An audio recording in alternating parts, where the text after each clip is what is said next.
2020년 9월 6일 나누는 교회 주일 예배를 하나님께 드리겠습니다. 찬양하겠습니다. 찬송가 21장 찬양합니다.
사도신경으로 신앙 고백 드리겠습니다.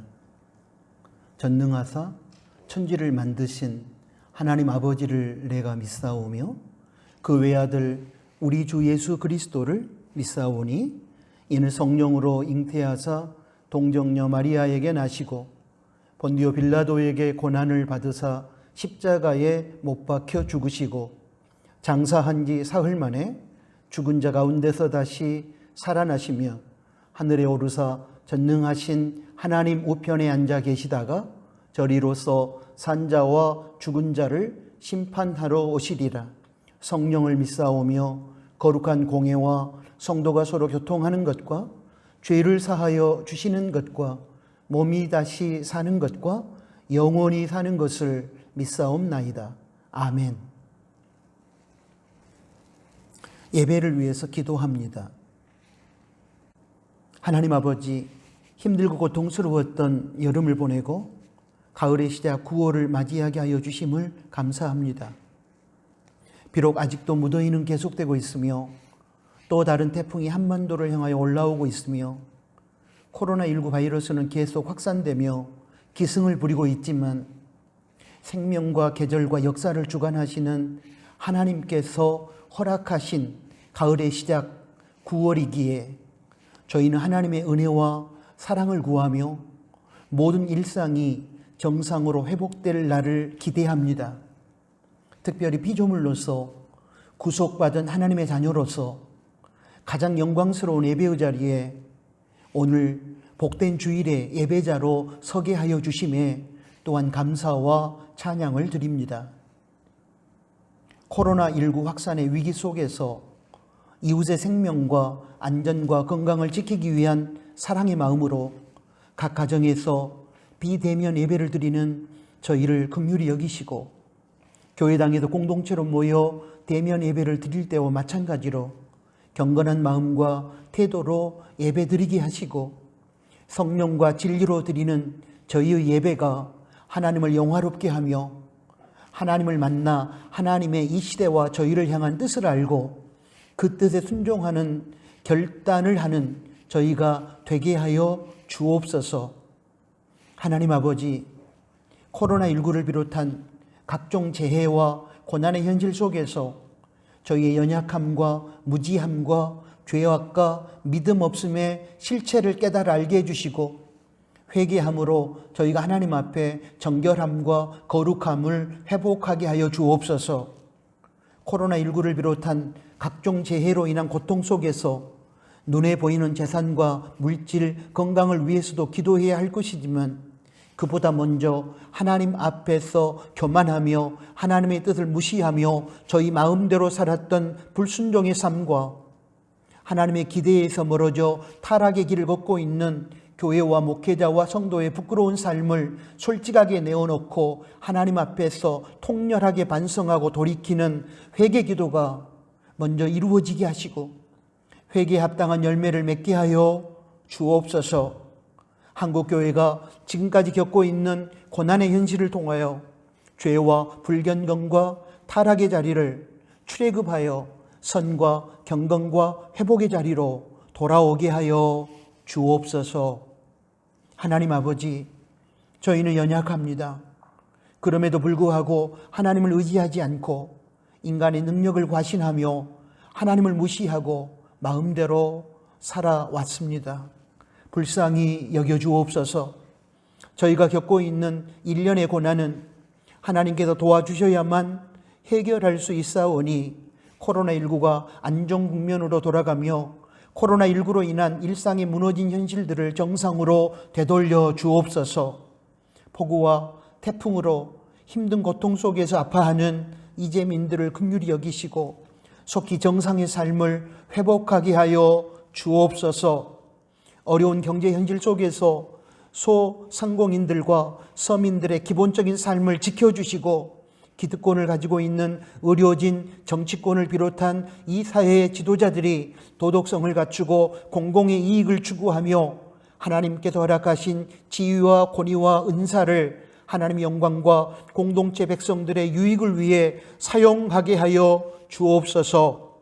하나님 아버지, 온라인 수업을 받고 있는 다음 세대 학생들이 열악한 조건 속에서도 흔들리지 않고 학업에 전념하게 해주시고 군 복무 중이거나 직장 생활 중인 다음 세대 친구들, 외국에서 일하며 또는 유학 중인 다음 세대 친구들이 믿음으로 승리하며 주님 안에서 건강하게 하여 주옵소서. 특별히 나누는 교회 모든 성도들이 지난 여름의 고통과 아픔을 딛고 하나님 은혜 안에서 새로워지고 회복되는 희망의 가을을 맞이하게 하여 주옵소서. 예배를 시작합니다. 영으로 우리와 함께 하시는 하나님을 만나게 해주시고 하나님과의 만남으로 인하여 우리의 영혼이 기뻐하며 즐거워하며 감사하는 복된 시간이 되게 하여 주옵소서. 예수님의 이름으로 기도합니다. 아멘.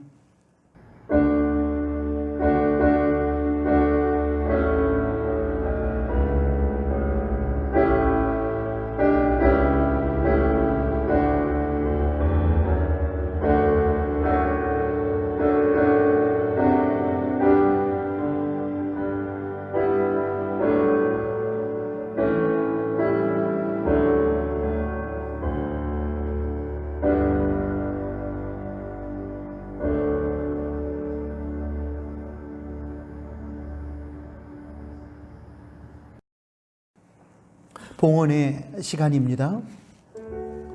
생명과 역사와 물질의 주인이신 하나님을 인정하고 청지기로서의 정체성을 가지고 주인 되신 하나님께 10의 1조를 드리며 하나님께서 맡겨주신 물질을 가지고 하나님께서 원하시는 선한 뜻의 성취를 위해 헌금을 드리는 시간입니다. 정직함으로 10의 1조를 드리며 또한 헌금을 드릴 때에 인색함으로 하지 아니하고 감사함과 성실함과 준비함으로 드리시기를 바랍니다. 봉헌 기도 드리겠습니다. 주인이신 하나님 아버지, 이 시간 저희가 하나님의 주인 되심을 인정하며 하나님의 것 10의 1조를 정직함으로 드립니다. 10의 1조를 드리는 사랑하는 성도들의 심령과 가정과 일터를 주장하여 주옵소서. 그들의 삶이 물질로 인하여 고통받지 않도록 해주시고 일생을 살아가는 동안 물질의 노예로 살지 않고 물질을 다스리며 물질을 통해 이웃을 돕고 섬기며 하나님을 영화롭게 하는 자들이 되게 하여 주옵소서. 다양한 목적의 헌금을 받아주시되 저희의 마음이 헌금과 함께 하게 해주시고 이 헌금을 통하여 생명이 살아나며 회복되는 오병이어 기적의 역사가 오늘의 삶 속에서도 계속 이어지게 하여 주옵소서. 선한 일에 더욱 부한 자가 되도록 필요한 물질을 제공해 주시고 하나님으로 인하여 자족하는 성도들이 되게 하여 주옵소서. 감사하는 성도들의 기도 제목에 응답하여 주시고 감사 속에서 하나님의 동행을 체험하는 사랑하는 우리 나누는 가족들이 되게 하여 주옵소서. 예수 그리스도의 이름으로 축복하며 기도합니다. 아멘.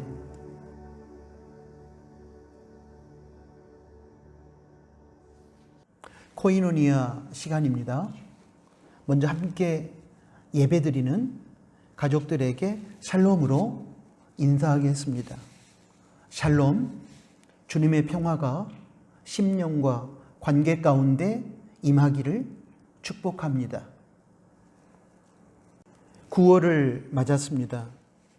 고통스러운 여름을 보낸 성도들과 국민들에게 하나님의 은혜가 임하기를 소원합니다. 믿음으로 9월을 승리하시기 바랍니다. 코로나19가 안정국면으로 들어갈 때까지 계속 비대면 예배를 드립니다. 생활 속 예방에 철저하게 임해 주시기를 부탁합니다. 가정에서의 비대면 예배를 드릴 때에 교회당에서 대면 예배를 드리는 것처럼 경건한 마음과 태도로 임해 주시기를 부탁합니다. 수재민을 위한 특별 구제 헌금에 참여해 주신 나누는 가족들께 감사를 드립니다. 교인들의 헌금과 교회 경상재정 구제비를 합하여 우리 주변의 수재민께 전달해 드리겠습니다. 오는 9월 24일은 교회 설립일이며 9월 27일 주일은 교회 설립 주일입니다. 2020년 올해로 나누는 교회는 첫 예배를 드린 1992년 이후부터 시작하여 28주년, 노회 주관으로 설립 예배를 드린 1994년 이후부터 시작하여 26주년이 됩니다. 2020년 교회 설립 주일 예배를 교회당에서 대면 예배로 드리게 될지 각 가정에서 비대면 예배로 드리게 될지 알 수 없는 상황 속에서 교회 설립을 기념하며 하나님께 감사드리기 위하여 각 가정에서 비대면 예배를 드린 성도 가족들의 예배 모습 사진을 보내주시기를 부탁합니다. 9월 22일 화요일까지 남예지 집사에게 문자나 카톡으로 보내주시면 고맙겠습니다. 이제는 앞으로 새로운 예배 한 형태로 자리 잡게 되는 성도 가정의 비대면 예배 사진을 찍어서 교회 설립 주일 예배 코이노니아 시간에 함께 나누며 나누는 교회 역사의 한 부분으로 기억하려고 합니다. 성도 여러분의 적극적인 참여를 부탁합니다. 다음 세대를 위해서 기도해 주시기를 부탁합니다. 고3 학생들 5명 친구들의 2021년 대학 입시와 진로를 위해서 기도해 주십시오. 군 복무 중인 5명의 친구들을 위해서 그리고 해외에서 직장 생활하거나 유학 중인 친구들을 위해서, 온라인으로 2학기 수업 중인 친구들을 위해서도 기도해 주시기를 부탁합니다. 한진교 성도 9월 1일 화요일에 전역했습니다. 무사히 전역하게 하신 하나님께 감사드립니다. 오늘 코이노니아는 여기까지입니다. 하나님의 말씀을 봉독하겠습니다. 야고보서 1장 1절부터 11절까지 말씀입니다. 하나님과 주 예수 그리스도의 종 야고보는 흩어져 있는 12지파에게 문안하노라. 내 형제들아, 너희가 여러 가지 시험을 만나거든 온전히 기쁘게 여기라. 이는 너희 믿음의 시련이 인내를 만들어내는 줄 너희가 알미라. 인내를 온전히 이루라. 이는 너희로 온전하고 구비하여 조금도 부족함이 없게 하려 함이라. 너희 중에 누구든지 지혜가 부족하거든 모든 사람에게 후히 주시고 꾸짖지 아니하시는 하나님께 구하라. 그리하면 주시리라. 오직 믿음으로 구하고 조금도 의심하지 말라. 의심하는 자는 마치 바람에 밀려 요동하는 바다 물결 같으니 이런 사람은 무엇이든지 주께 얻기를 생각하지 말라. 두 마음을 품어 모든 일에 정함이 없는 자로다. 낮은 형제는 자기의 높음을 자랑하고 부한 형제는 자기의 낮아짐을 자랑할지니 이는 풀의 꽃과 같이 지나감이라. 해가 돋고 뜨거운 바람이 불어 풀을 말리우면 꽃이 떨어져 그 모양의 아름다움이 없어지나니 부한 자도 그 행하는 일에 이와 같이 쇠잔하리라. 아멘. 방금 봉독한 야고보서 1장 1절부터 11절까지 말씀을 가지고 시험을 당할 때라는 주제로 첫 번째 설교를 하겠습니다. 여러분이 충분히 경험해 보셨듯이 시험이 없는 인생은 없습니다. 이 산만 넘으면 이제는 푸른 초원이 펼쳐질 것이라고 생각하지만 또 다른 산이 우리를 막아서고 이 강만 건너면 이제는 우리 인생길이 탄탄대로가 될 것이라고 생각하지만 또 다른 강이 우리를 가로막습니다. 그럼에도 불구하고 우리는 다시 시험이 없는 인생을 원합니다. 시험을 당하는 현실이 우리를 힘들게 하기 때문입니다. 그래서 불가능하다는 사실을 알면서도 우리는 계속해서 시험이 없는 인생을 원하고 그리스도인들마저도 시험이 없게 해달라고 기도하곤 합니다. 이것이 우리 인간의 어리석음입니다. 다시 말씀드리지만 시험이 없는 인생은 없습니다. 야곱은 자신의 나이를 묻는 애굽의 바로에게 창세기 47장 9절에서 이렇게 대답합니다. 야곱이 바로에게 고하되 내 나그네 길의 세월이 130년이니이다. 나의 연세가 얼마 못되니 우리 조상의 나그네 길의 세월에 미치지 못하나 험악한 세월을 보내었나이다 하고, 여기서 세월이라는 말은 흘러가는 시간을 뜻하는데 야곱이 자기가 살아온 130년의 시간들을 험악한 세월이라고 표현한 것은 그가 순탄하지 않는 생애를 살았다는 뜻입니다.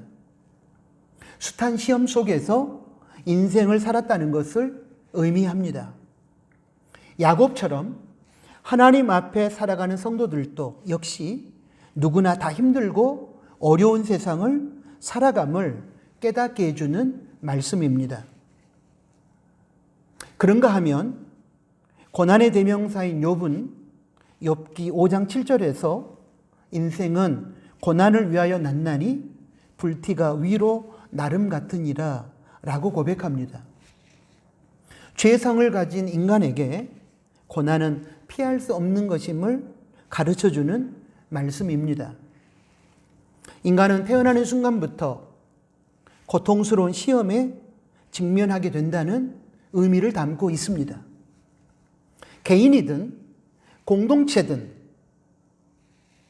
고통스러운 시험 앞에서 예외가 없습니다. 여기에는 예수님을 믿고 하나님을 잘 섬기는 사람도, 그런 경건한 사람도 예외일 수 없습니다. 예수님께서도 주님 가르쳐준 기도의 내용 속에서 시험 없는 인생이 없음을 암시하셨습니다. 예수님은 제자들에게 기도를 가르쳐 주시면서 시험에 들게 하지 마옵시고 라고 기도하라고 했습니다. 시험에 없게 해달라고 기도하라 하지 않으시고 시험에 들지 않게 해달라고 기도하라고 하신 것은 예수님께서도 인생에게 있어서 시험은 분명히 존재하는 것임을 암시해 주는 것입니다. 인생을 살아갈 때에 너희들에게 시험은 분명히 찾아올 것인데 그때 시험에 빠지지 않게 해달라고 기도하라고 하신 것입니다. 이런 말씀을 보면 예수님께서도 분명히 인생에게 시험이 없을 수 없다는 것을 선언하신 것입니다. 힌두교인이었지만 성경을 매일 묵상하면서 예수님 닮은 삶을 살기를 원했던 인도의 무저항주의자 간디는 이렇게 말했습니다. 고난이란 인류의 표지이다. 이는 영혼의 법칙이다. 어머니는 그녀의 아이가 잘 살 수 있게끔 하기 위하여 고난을 겪는다. 밀이 자란다는 것은 씨앗이 죽는 것을 조건으로 한다. 고난의 불길을 거쳐서 정화됨이 없이 일어난 나라는 하나도 없다. 우리는 존재에 대해서 불가결한 근원인 고난의 법칙을 없앤다는 것은 불가능하다라고 말했습니다. 인류의 역사는 고통스러운 시험을 거치면서 발전해 왔다는 의미를 담고 있는 간디의 말을 통해서도 우리는 죄악된 세상을 살아가는 인생과 인류의 역사에서 시험은 피할 수 없는 것임을 확인할 수 있습니다. 이런 차원에서 보면 이스라엘의 역사도 우리 대한민국의 역사도 간디의 말처럼 고난의 불길을 거쳐 정화되면서 보다 성숙한 공동체로 나아갔음이 사실입니다. 특히 이 세상에서 하나님 나라 확장의 역사도 분명히 고통스러운 시험, 고난의 현실을 거쳐서 찾아왔음을 예수님의 십자가 사건과 부활의 역사를 통해서 확인할 수 있습니다. 예수님의 십자가 시험과 고난을 통하여 우리는 영원한 생명과 참된 평화를 얻고 누리게 되었습니다. 종합해서 이렇게 요약할 수 있습니다. 시험 없는 인생은 없으며 개인이든 공동체든 시험을 통해 보다 성숙한 세계로 나아갑니다. 신앙생활도 마찬가지입니다. 시험을 통해 보다 성숙한 신앙, 강한 믿음의 세계로 우리는 나아갑니다. 그런 의미에서 하나님은 사랑하는 자녀들에게 시험을 허락하시는 것입니다. 그러므로 사랑하는 나누는 가족 여러분, 이제부터는 시험 없는 인생을 원하지 말고 시험 앞에서 우리가 어떻게 승리하는 인생이 될 수 있을 것인지를 고민하고 그것을 위해 하나님께 기도할 수 있기를 바랍니다. 시험 없는 인생이 없다면 이제 우리의 질문은 어떻게 하면 시험을 이기고 승리할 수 있는가로 바뀌어져야 합니다. 본문에서 시험으로 번역된 단어는 영어 성경 NASB와 NIV에서는 트라이얼스로 번역하고 있습니다. 신앙적인 차원에서 트라이얼스는 참되고 성숙한 신앙의 단계로 나아가도록 하기 위하여 하나님께서 하나님의 자녀들에게 허락하시는 각종 연단, 단련을 의미합니다. 이러한 의미의 시험을 당할 때 우리는 어떻게 이 시험을 이기고 승리할 수 있을까요? 이 질문에 대하여 저는 오늘 설교 본문이 대답해 주고 있다고 생각합니다. 시험을 당할 때에 성도는 어떻게 반응하고 어떻게 살아야 하는가에 대하여 본문은 구체적인 교훈을 주고 있습니다. 예수님의 동생 야고보 사도의 입술을 통해 하나님께서는 당시 극심한 시험을 겪고 있었던 초대교회 성도들에게 시험을 당할 때에 어떻게 반응해야 하는지에 대하여 가르침을 주셨습니다. 이 말씀은 초대교회 성도들처럼 고통스러운 각종 시험에 직면하고 있는 현대교회와 크리스찬들에게 주시는 가르침이기도 합니다. 우리가 직면하고 살아가는 현실이 시험으로 가득 차 있기에 삶 속에서 승리하는 신앙의 삶을 살기 위해서는 시험을 반드시 이겨내야만 합니다. 이때 승리와 실패는 시험 앞에서 우리가 어떻게 반응하느냐에 의해서 좌우될 것입니다. 성경적인 관점에서 긍정적으로 반응하면 시험을 이기고 승리하는 인생을 살 수 있을 것입니다. 그러나 세속적인 차원에서 부정적으로 반응하면 시험 앞에 넘어져 패배하는 인생을 살게 될 것입니다. 시험을 당할 때에 시험을 이기고 승리하는 인생을 살고 하나님께 영광을 돌리기 위하여 성도가 보여주어야 할 성경적인 차원의 긍정적인 반응 4가지를 소개하도록 하겠습니다. 첫째는 시험을 당할 때에 온전히 기뻐하는 것입니다. 시험은 그 자체로 힘들고 고통스럽습니다. 그러기에 시험을 당할 때에 기뻐할 사람은 아무도 없을 것입니다. 그런데 하나님은 이상하게 시험을 당할 때에 우리가 온전히 기쁘게 여겨야 된다라고 말씀합니다. 야고보서 1장 2절 말씀입니다. 너희 형제들아, 너희가 여러 가지 시험을 만나거든 온전히 기쁘게 여기라. 이러한 역설을 하나님께서 말씀하시는 데에는 나름대로 이유가 있을 것입니다.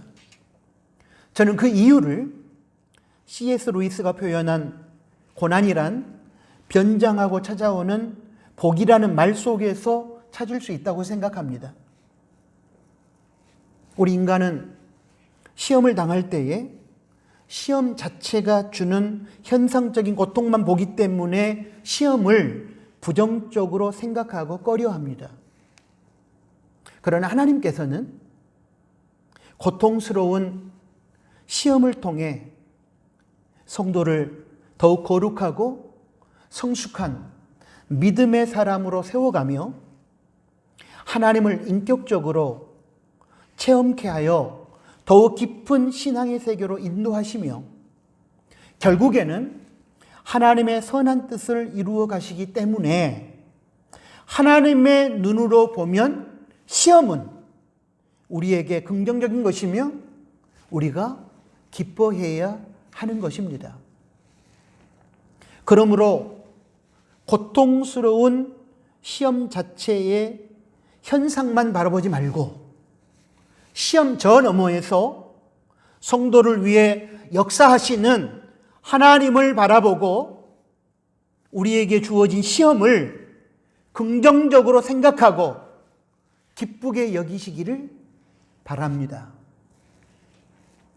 다윗은 시편 119편 67절에서 고난당하기 전에는 내가 그릇 행하였더니 이제는 주의 말씀을 지키나이다 라고 고백했습니다. 고난을 통해서 다윗은 자신의 잘못된 삶을 회개하고 주님의 말씀에 순종하는 성숙한 신앙에 이르게 되었다는 고백을 한 것입니다.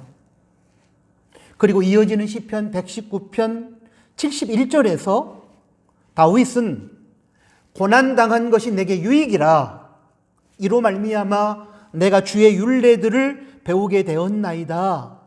이렇게 고백하면서 고난을 통하여 주의 율례를 배우고 말씀에 순종하는 사람이 되었으니 영적인 차원에서 보면 고난당한 것이 자신에게는 유익이라고 선언했습니다.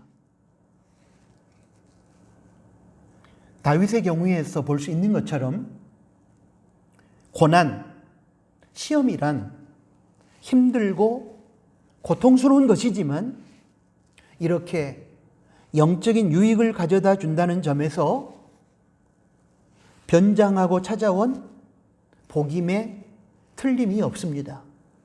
그런가 하면 고난의 대명사인 욥은 고난을 통하여 하나님을 체험적으로 더욱 깊게 알게 된 것에 대하여 이렇게 고백했습니다.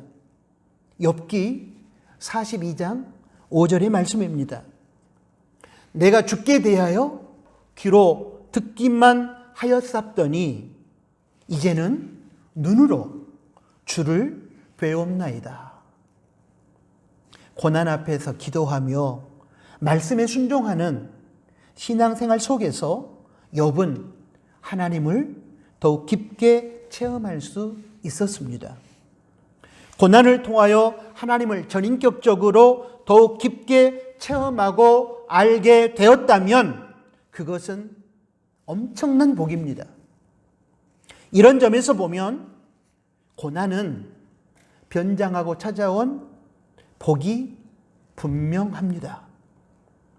이처럼 시험을 통하여 믿음이 자라고 하나님을 깊게 체험하게 될 뿐만 아니라 시험을 통해서 우리는 정신적으로도 강한 사람이 되고 새로운 인생의 길을 발견하게 됩니다.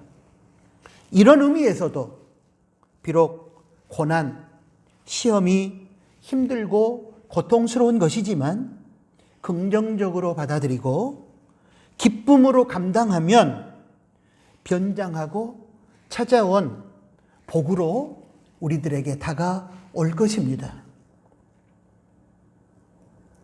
둘째는 시험을 당할 때에 인내를 온전히 이루는 것입니다.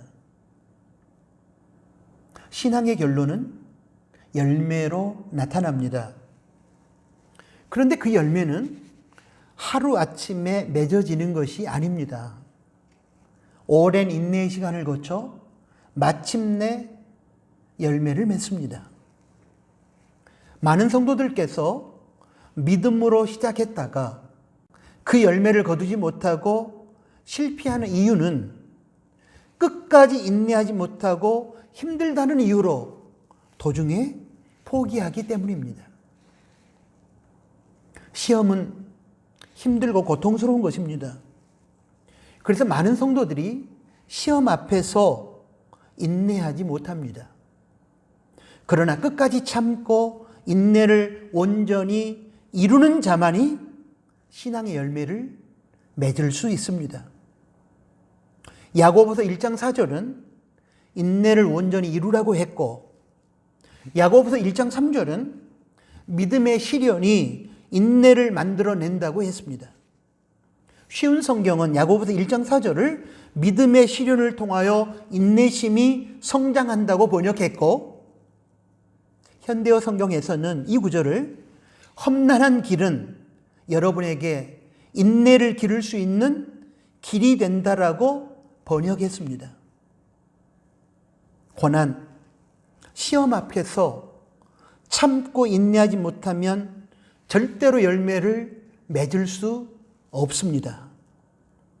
참고 끝까지 인내해야만 신앙의 열매를 맺을 수 있고 그 열매로 하나님께 영광을 돌릴 수 있습니다.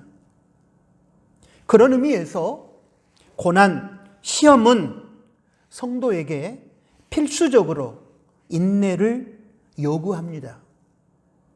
시험은 성도로 하여금 인내의 자리로 나아가게 합니다.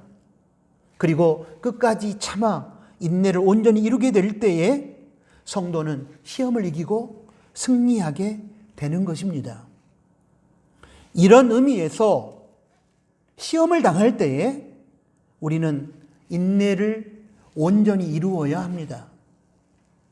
시험을 당할 때에 힘들고 고통스럽다고 해서 쉽게 포기하면 안 됩니다. 그러면 절대로 시험을 이기고 승리하는 인생을 살 수 없습니다. 그러므로 사랑하는 나누는 가족 여러분, 시험 당할 때에 조급해하지 마시고 또한 힘들다고 해서 쉽게 포기하지 마십시오. 끝까지 참고 인내를 온전히 이루면 분명히 시험을 이기고 시험을 통하여 드러내고자 하시는 하나님의 뜻을 만나게 될 것입니다. 그리고 새로운 희망의 세계가 저와 여러분에게 열릴 것입니다. 셋째는 시험을 당할 때에 하나님께 기도하며 지혜를 구하는 것입니다. 시험 당할 때에 인내해야 하지만 힘들고 어려운 시험 속에서 인내한다는 것은 결코 쉬운 일이 아닙니다. 인간이 연약하기 때문입니다. 인간의 의지와 힘만으로는 절대로 끝까지 인내할 수 없습니다. 그러므로 우리는 하나님의 지혜를 구해야 합니다. 야고보서 1장 5절입니다. 너희 중에 누구든지 지혜가 부족하거든 모든 사람에게 후히 주시고 꾸짖지 아니하시는 하나님께 구하라. 그리하면 주시리라. 기도하면 후히 주시고 꾸짖지 아니하시는 하나님께서 인내를 우리가 시험 앞에서 인내를 끝까지 이룰 수 있도록 감당할 수 있는 지혜를 주신다는 말씀입니다. 그러므로 사랑하는 나누는 가족 여러분, 시험을 당할 때에 인내를 끝까지 감당하기 위하여 하나님께 기도하고 의심하지 마십시오. 그러면 하나님께서 주시는 지혜로 시험 가운데서도 흔들리지 않고 끝까지 인내하며 시험을 이기게 될 것입니다. 시험을 이기는 것도 인내를 감당하는 것도 세상적인 힘과 세상적인 지혜로는 불가능합니다.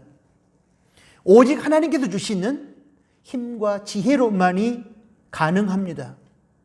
그러므로 사랑하는 나누는 가족 여러분, 힘들고 어려울 때 자신의 힘만 믿고 까불다가 넘어지지 말고 겸손하게 하나님의 지혜와 능력을 구하시기를 바랍니다. 시험 앞에서 인내할 때에도 맹목적으로 시간을 보내면서 때우는 것이 아닙니다. 그러면 오래 버티지를 못합니다. 지혜를 구하고 하나님께서 주시는 지혜로 감당하십시오. 그러면 끝까지 인내할 수 있고 그 속에서 신앙의 열매를 맺고 그 열매로 하나님께 영광을 돌릴 수 있습니다. 사랑하는 나누는 가족 여러분, 그러므로 시험을 당할 때에 기도하십시오. 기도할 때 인내를 끝까지 이룰 수 있도록 그 인내를 감당할 수 있도록 지혜를 구하십시오. 그 지혜로 인내하고 시험을 이기게 될 것입니다. 넷째, 마지막으로 시험을 당할 때에 하나님의 눈으로 자신과 세상을 보는 것입니다. 야고보서 1장 9절에서 10절은 이렇게 말씀합니다. 낮은 형제는 자기의 높음을 자랑하고 부한 형제는 자기의 낮아짐을 자랑할지니 이는 풀의 꽃과 같이 지나감이라. 9절에서 언급된 낮은 형제는 비천한 형제를 말합니다. 경제적으로 가난해서 무시당하고 멸시당하는 사람을 말합니다. 그리고 자기의 높음은 그리스도 안에서 그리스도 때문에 높아진 영광스러운 지위를 뜻합니다. 따라서 가난한 형제는 가난이라는 고통스러운 현실 앞에서 의기소침하지 말고 그리스도 안에서 영광스러운 지위를 얻은 것을 생각하며 기죽지 말고 당당하게 살아가야 한다는 것이 9절 말씀의 의미입니다. 10절에서는 9절의 낮은 형제와 대조되는 부한 자에게 자기의 낮아짐을 자랑하라고 말씀합니다.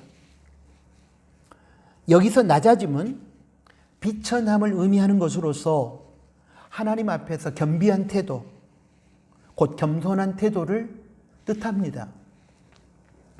그리고 이어지는 10절의 말씀에서 부자가 자신의 낮아짐, 자신의 겸손함을 자랑해야 하는 이유에 대하여 모든 것이 풀의 꽃과 같이 지나가기 때문이라고 설명하고 있습니다. 부자도 권력자도 결국은 다 지나갑니다. 세상의 부와 권력은 영원한 것이 아닙니다. 따라서 부자도 그리스도 안에서 겸손해야 합니다. 이처럼 가난한 자는 가난이라는 고통스러운 현실 속에서도 의기소침하지 않고 그리스도로 인하여 높아진 영광스러운 지위로 인하여 당당하게 살아야 하고, 부유한 자는 세상적인 부유함이라는 것이 영원하지 않고 다 지나가는 것이므로 그런 것들로 인하여 교만하지 말고 그리스도 안에서 겸손하게 살아가려면 자신과 세상을 바라보는 눈, 시각, 관점이 세속적이면 불가능합니다. 세속적인 눈으로 자신과 세상을 바라보게 되면 가난은 그 자체로 저주일 것이고, 가난한 자신은 초라하기 그지없는 실패자로 여겨질 것입니다. 세상의 눈으로 보면, 또한 부유함은 자신을 교만하게 만들 것이며, 이유 불문하고 물질을 우상시하며 살아가는 욕심의 노예로 전락하게 만들 것입니다. 그러나 하나님의 눈으로 보면, 영적인 시각, 성경적인 관점에서 보면 가난이라는 고통스러운 현실 속에서도 당당할 수 있고, 부유함이라는 현실 속에서도 교만하지 않으므로 어떤 환경 속에서든 하나님께 영광 돌리는 승리하는 인생을 살아갈 수 있습니다. 이런 차원에서 주어진 현실을 어떤 눈, 어떤 시각과 관점으로 바라보느냐가 중요한 것입니다.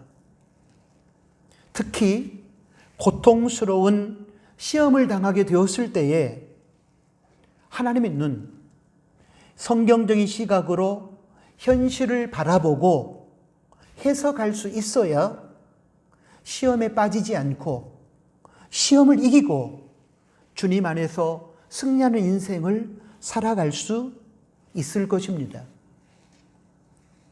그러므로 시험을 당할 때에 무엇보다도 고통의 현실을 하나님의 눈, 성경적인 시각으로 바라보고 해석할 수 있게 되기를 바랍니다. 그러면 시험 앞에서 불평하거나 절망하거나 도피하지 않고 크신 하나님의 뜻 안에서 감사할 수 있고 기뻐할 수 있고 새로운 미래를 힘든 현실 속에서도 꿈꿀 수 있을 것입니다. 그리고 우리는 그러한 과정 속에서 시험을 극복하게 되는 것입니다. 시편 73편을 보면 정결한 자가 고통당하고 악인이 형통하는 불공정한 현실에 대하여 이해할 수 없었던 시편 기자의 불평과 그에 대한 절망의 마음이 기록되어 있습니다. 그런 속에서 시편 기자는 성전에 들어가서 하나님의 눈으로 이 불공정한 현실을 바라보게 됩니다. 그리고 그때 비로소 깨닫게 됩니다. 자기가 불평하고 있는 이 악인의 형통이 진정한 형통이 아니라 언제 추락할지 모르는 위태하고 미끄러운 곳에 위치한 멸망 직전의 형통이었음을 깨닫게 됩니다. 시편 73편 17절에서 19절의 말씀을 보겠습니다. 하나님의 성소에 들어갈 때에야 저희 결국을 내가 깨달았나이다. 주께서 참으로 저희를 미끄러운 곳에 두시며 파멸에 던지시니 저희가 어찌 그리 졸지에 황폐하게 되었는가 놀람으로 그들은 전멸하였나이다. 개역 개정은 이렇게 적고 있습니다. 하나님의 성소에 들어갈 때에야 그들의 종말을 내가 깨달았나이다. 주께서 참으로 그들을 미끄러운 곳에 두시며 파멸에 던지시니 그들이 어찌하여 그리 갑자기 황폐되었는가 놀랄 정도로 그들은 전멸하였나이다. 성소 밖에서 세상의 눈으로 볼 때는 악인들이 형통하는 것처럼 보였지만 성소 안에 들어가 하나님의 눈으로 악인의 형통을 바라보니 그들의 형통은 진정한 의미의 참된 형통이 아니라 곧 전멸하게 되는 미끄러운 곳에서 곧 넘어지게 되는 그런 부정적인 형통이었음을 시편 기자는 얘기하고 있는 것입니다. 고통스러운 시험 속에서 악인이 형통하고 의인이 고통받는 부조리한 현실 속에서 영적인 삶이 세상적인 매력을 주지 못하고 편리하고 화려하고 쾌락적인 타락의 삶이 세상적인 매력을 주는 현실 속에서 낭만과 불평이 찾아와 믿음의 길을 버리고 세상 길로 걸어갈 수밖에 없을 때 그때 하나님의 눈으로 세상과 자신을 볼 수 있어야 합니다. 하나님의 눈, 성경적인 안목과 성경적인 마인드로 세상과 자신을 보면 타락한 세상은 더 이상 매력적으로 보이지 않을 것입니다. 겉만 번지르한 거짓된 형통임을 알게 될 것입니다. 불평하며 낙심하며 기죽어 살아가는 자신은 더 이상 이제는 초라한 존재가 아닐 것입니다. 머지않아 하나님의 은혜 안에서 참된 평화와 생명을 누리게 되는 승리하는 인생으로 보여질 것입니다. 믿음을 갖는다는 것은 눈이 바뀌는 것을 말합니다. 예수님을 믿기 전에 세상에 속한 사람으로 세상을 살아간다는 것은 세속적인 눈, 세속적인 마인드로 자신과 세상을 바라보는 것을 의미합니다. 그러나 이제 예수님을 믿고 믿음으로 살아간다는 것은 하나님의 눈, 성경적인 안목과 마인드로 자신과 세상을 바라보는 것을 의미합니다. 아무리 교회를 몇십 년 다녀도 눈이 바뀌지 않으면 참된 신앙생활을 할 수도 없고 경험할 수도 없고 누릴 수도 없습니다. 특히 세상의 눈으로 자신과 세상을 보기 때문에 시험 앞에서 고통당하고 있는 자신이 더욱 초라하게 보일 것이며 악한 세상에 대한 불평과 분노가 일어나며 세상의 불공정함으로 인한 절망이 찾아올 것이며 악하게 살면서 세속적인 쾌락과 부유함과 편리함을 누리는 삶을 선호하여 따라가게 될 것이며 그로 인하여 시험에 넘어져 결국 망하는 인생, 실패하는 인생이 되고 말 것입니다. 그러므로 시험을 당할 때에 우리들에게 무엇보다 중요하고 필요한 것은 눈을 바꾸는 것입니다. 하나님의 눈으로 자신과 세상을 보는 것입니다. 하나님의 눈으로 세상을 보면 절망에서 희망을, 불평에서 감사를, 불만종에서 자족을 발견하고 그로 인하여 시험을 이길 수 있을 것입니다. 사랑 우리 나누는 가족 모두에게 세상과 자신을 바라보는 그러한 하나님의 눈이 열리기를 희망합니다. 우리 시대의 대표적인 지식인 가운데 한 사람인 유대인 랍비 헤럴드 쿠시너는 미국 뉴욕에서 유대교 랍비로서 경건한 생활로 존경을 받으며 살아가고 있었습니다. 그런데 아론이라는 자신의 아들이 생후 8개월부터 몸무게가 늘지 않더니 돌이 지난 다음에는 머리가 빠지기 시작했습니다. 3살이 되던 해 그 아들은 선천성 조로증이라는 진단을 받습니다. 키는 90cm 이상 자라지 않을 것이며 노인처럼 늙다가 10대에 이르면 죽게 될 것이라는 것이었습니다. 결국 그는 자신의 사랑스런 아들이 14번째 생일 이튿날 자기 눈앞에서 고통스럽게 죽어가는 모습을 지켜보아야만 했습니다. 이 일을 겪기 전까지 그는 유대교 랍비로서 수많은 신자들의 고통을 위로해 주었습니다. 그러나 자신의 아들을 잃는 고통을 체험하면서 많은 사람들이 겪는 설명할 수 없는 고통이 자기의 질문이 되었습니다. 그리고 그의 질문은 책의 제목이 되어 1981년에 발행됩니다. 바로 착한 사람이 왜 고통을 받습니까? Why do bad things happen to good people? 입니다. 성도도 때로는 고난, 시험을 만날 때가 있습니다. 그 경험들은 우리의 신앙을 통째로 흔들기도 하고 때로는 회의와 끝없는 무력감에 빠뜨려 절망하게 만들기도 합니다. 그래서 저자는 우리가 경험하는 고통은 때로는 이해하기 힘들고 고통을 당할 당시에는 용납이 되지 않는 경험일지라도 시간이 지나고 보면 반드시 고통을 통해서 역사하시는 하나님이 있다고 하시면서 욥의 예를 들어서 이렇게 말했습니다. 고통의 현실 앞에서 왜 내게 이런 일이 일어나는가라고 질문하지 말고 우리는 이 고통을 어떻게 극복할 수 있는가라고 질문해야 합니다. 성경적이며 시험과 고난에 대한 반응을 함에 있어서 하나님의 마음과 뜻을 반영하는 설득력 있는 멘트라고 생각합니다. 시험 당할 때에 왜 나만 겪는 시험 고난이냐고 묻지 말고 어떻게 하면 이 고난과 시험을 극복할 수 있는지 하나님께 기도하고 주신 하나님의 뜻을 따라 믿음으로 반응함으로 고난과 시험의 강을 건너가야 합니다.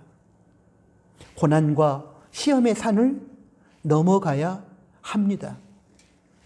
모든 시험과 고난에는 이 시대와 우리를 향한 하나님의 뜻이 숨겨져 있습니다. 그 뜻을 깨달으면 우리는 새로운 세계로 나아갈 수 있고 하나님은 우리들에게 새로운 희망의 세계를 열어주실 것입니다. 문제는 고난 자체, 시험 자체가 아닙니다. 지금까지 계속 말씀드렸던 것처럼 고난과 시험 없는 인생은 없습니다. 그러므로 왜 나만 겪는 고통이냐고 탄식하며 울 것이 아니라 시험 당할 때에 이 고통의 현실 앞에서 어떻게 내가 반응함으로 이겨낼 수 있을 것인가를 고민하고 기도하는 우리 나누는 가족들이 될 수 있기를 주님의 이름으로 부탁합니다. 지금까지 소개한 4가지 반응, 시험 당할 때에 우리는 위에서 소개한 4가지 지침을 따라 반응할 수 있기를 바랍니다. 그래야 시험을 극복하고 시험 많은 세상을 이겨낼 수 있을 것입니다. 지금까지 소개한 이 4가지 지침에 따라 시험을 당할 때에 반응하는 그 삶이 저는 믿음의 삶이라고 확신합니다. 믿음에 대하여 많은 사람들이 오해합니다. 말로 믿습니다 하면 믿음이 저절로 생기는 줄 압니다. 가슴이 뜨거워지면 그 자체로 그것이 믿음이라고 생각합니다. 실체가 없는 추상적인 개념으로만 믿음을 이해하는 경우들이 많습니다. 그러나 성경이 말하는 믿음은 특별히 오늘 본문에서 소개되고 있는 내용에 근거하면 성경이 말하는 믿음은 공중에 뜬구름 잡는 식의 애매하고 추상적인 개념이 아닙니다. 삶의 자리에서 구체적으로 드러나서 손으로 만져지는 실체입니다. 시험을 당할 때에 시험 많은 세상을 극복하고 승리할 수 있는 비결은 믿음으로 반응하는 것입니다. 믿음으로 사는 것입니다. 요한일서 5장 4절에서도 언급했듯이 세상을 이긴 이김은 믿음뿐입니다. 시험을 당할 때에 슬퍼하거나 불평하지 않고 온전히 기쁘게 여기고 감사하는 것이 믿음의 삶입니다. 시험을 당할 때에 쉽게 절망하고 조급들지 않고 소망을 가지고 참으면서 온전히 인내를 이루는 것이 믿음의 삶입니다. 시험을 당할 때에 자신의 힘만을 의지하지 않고 까불대지 않고 하나님 앞에 자신의 약함을 인정하고 시험의 상황 속에서 인내하며 견딜 수 있는 지혜를 구하는 기도의 삶이 믿음의 삶입니다. 시험을 당할 때에 세속적인 눈으로 자신과 세상을 보며 세상 따라 살지 않고 하나님의 눈으로 자신과 세상을 보며 하나님의 말씀을 따라 살아가는 것이 믿음의 삶입니다. 세속적인 눈이 바뀌어 하나님의 눈으로 자신과 세상을 보는 것이 믿음의 삶입니다. 우리는 지금 어떻습니까? 시험을 당할 때 우리는 어떻게 반응하고 있습니까? 사랑하는 나누는 가족 여러분, 믿음으로 반응하시기를 바랍니다. 그래야 시험을 이기고 세상에서 승리할 수 있을 것입니다. 그렇게 믿음으로 시험을 극복하고 세상을 이기고 나아가는 저와 여러분을 통하여 하나님께서 영광을 받으실 것입니다. 아멘. 하나님 아버지 주신 말씀을 감사합니다. 시험이 없는 인생은 없음에도 불구하고 우리는 시험이 없게 해달라고 하나님 앞에 떼를 쓰고 있습니다. 이제는 기도를 바꾸게 하옵소서. 하나님, 시험은 어차피 찾아올 것이지만 이 시험에 무릎 꿇지 않고 지지 않고 이 시험을 이길 수 있는 믿음을 주옵소서. 오늘 가르쳐 주신 4가지 지침을 따라 저희가 시험을 당할 때에 기뻐하게 하옵소서. 저희가 시험을 당할 때에 인내하게 하옵소서.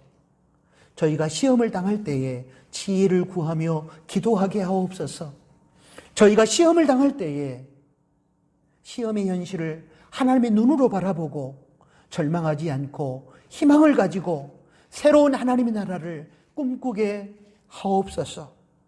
그리하여 믿음으로 시험을 이기고 하나님께 영광 돌리는 사랑하는 우리 나누는 가족들이 되게 하여 주옵소서. 예수 그리스도 이름으로 기도합니다. 아멘. 파송 찬양을 드리겠습니다. 주신 말씀을 생각하면서 함께 찬양합니다.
기도하겠습니다.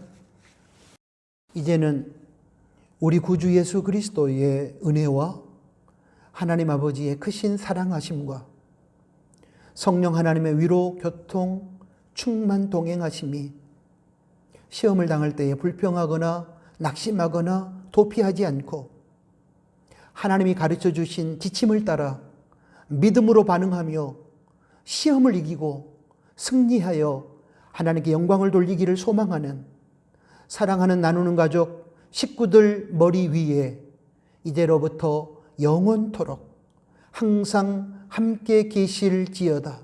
아멘.